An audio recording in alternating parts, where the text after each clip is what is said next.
Die interessantesten Geschichten sind meistens die, wo es eben nicht so lief, sondern wo sich Leute bewusst dafür entschieden haben, einen anderen Weg zu gehen.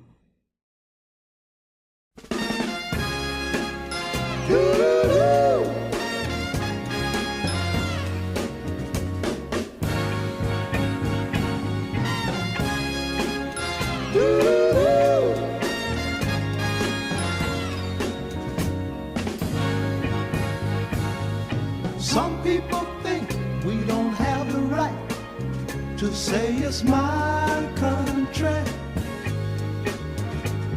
Before they give in, they'd rather fuss and fight than say it's my country. I paid 300 years or more of slave driving sweat and wealth.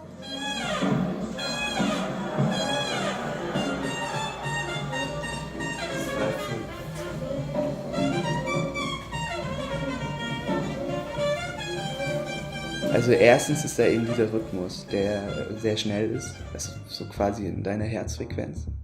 Das dann im Zusammenspiel mit eben Melodien, die deine Gefühlswelt dann noch viel mehr beeinflussen.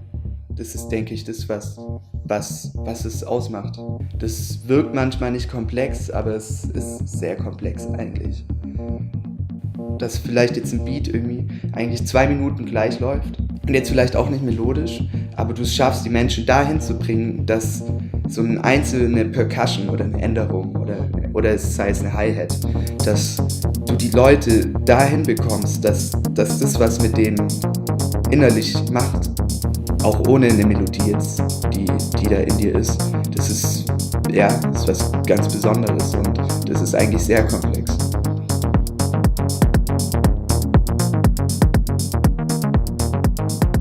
Es ging irgendwie los mit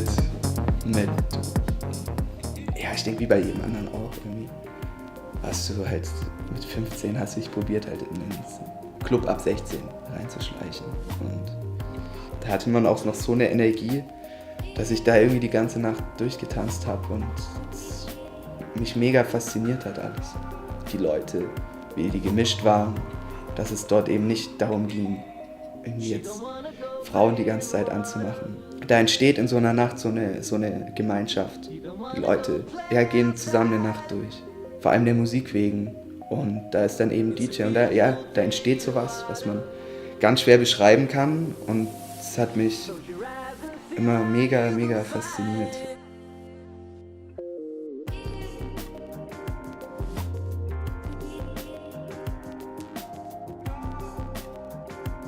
Mir ist es irgendwie immer sehr schwer gefallen, was machen zu müssen, was ich nicht mag. Das hat sich immer durch mein Leben gezogen.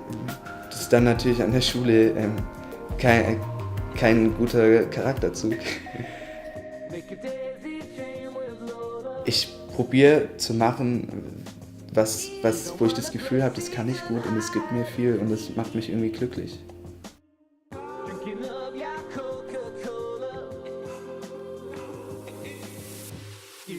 Musik hat mir auch in einer egoistischen Art und Weise einfach immer geholfen, weil ich eben ein emotionaler Mensch bin, da auch viele Tiefs genauso hatte, was denke ich aber auch im Erwachsenenwerden irgendwie normal ist. Ich habe das irgendwie so ein bisschen als Werkzeug für mich selber und für meine Stabilität benutzt. Das ist es eben, damit habe ich gerne Zeit verbracht und darin war ich gut. Das ist doch das, was man machen sollte, wenn man in was gut ist und es sich richtig anfühlt. Ja, das ist das Wichtigste und das ist das, was irgendwie in der heutigen Gesellschaft fehlt. Hallo.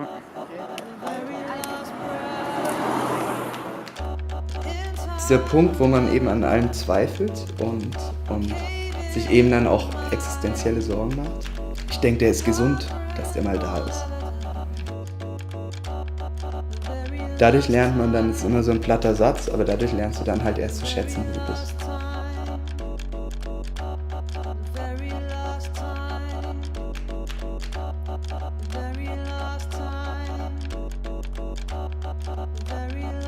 Wir haben eine Riesensicherheit. Erstmal ist es natürlich jetzt auch in Europa oder in Deutschland besonders.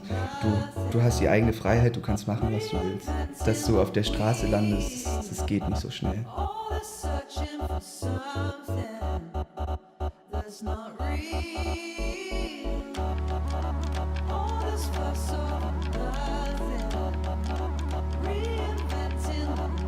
Irgendwie geht's immer weiter. Also wenn man dann tatsächlich das macht, was man so liebt, dann bleibt man irgendwie gar nicht stehen und findet nur alles scheiße.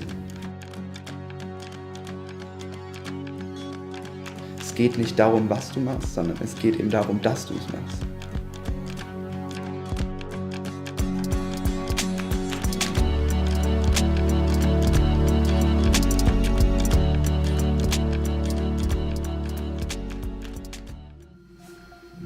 Ich finde, das Geräusch ist mega geil und das kannst du dann so für den Hintergrund benutzen.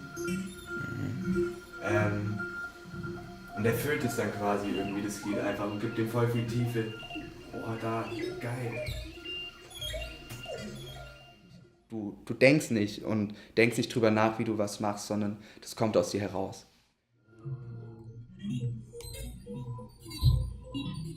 So in so einem Moment, wo man sich krass freut, weil ich die Sounds mega geil finde.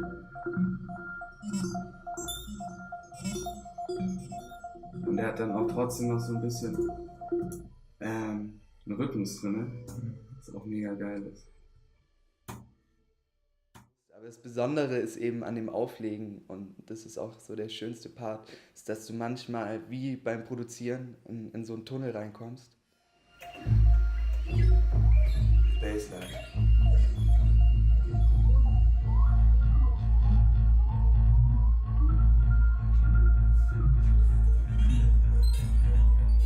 Schau, ob es im Takt ist.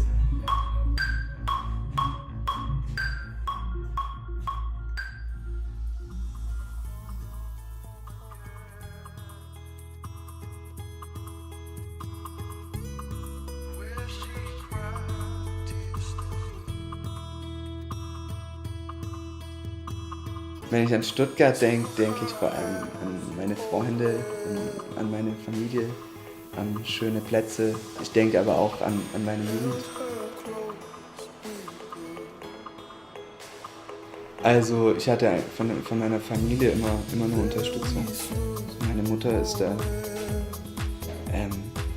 total gut mit umgegangen und geht damit immer noch total gut um. Weil sie es eben auch so sieht, dass es im Leben eher um eine Zufriedenheit mit sich selbst geht und es eben keinen Weg gibt, der vorgezeichnet ist und den man so gehen kann und der eine Richtung hat, wo alles in vornherein eigentlich schon klar ist, wie was läuft. Aber man hat irgendwie seine 80 Jahre auf diesem Planeten und 18 Jahre davon im Aufwachsen, aber man arbeitet so eine lange Zeit. Also sagen wir von 20 bis wir wahrscheinlich mit der Rente bis 70. Man auf jeden Fall probieren, es zu tun, was man machen will. Also auch genauso, wenn jemand das Studium nicht gefällt, der dann Angst hat, das Studium zu wechseln. So, weil zu Hause und man muss jetzt dieses Studium durchziehen. Am Schluss, wenn du auf dein Leben zurückschaust, da sind auch 8 Jahre nichts. Du bist 8 Jahre in eine falsche Richtung gefahren. Scheißegal, dafür weißt du nach den 8 Jahren, dass du die richtige Richtung fährst. Und was machst, was für dich gut ist und was sich richtig anfühlt. Also immer probieren.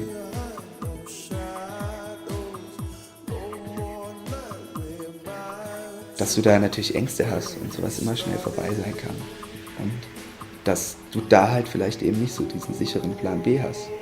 Aber vielleicht geht es ja eben auch gar nicht darum, genau das zu erreichen, was du vielleicht erreichen wolltest oder der übererfolgreichste zu sein und eine Nummer 1 zu haben oder sonst was. Vielleicht ist es bei mir jetzt auch der Weg, was sein kann, dass ich jetzt am Punkt bin und es vielleicht in 2 Jahren nicht mehr so ist, aber ich dann an eine Station komme, an die ich so nie gekommen wäre, ohne den Weg, der sich aber richtig anfühlt.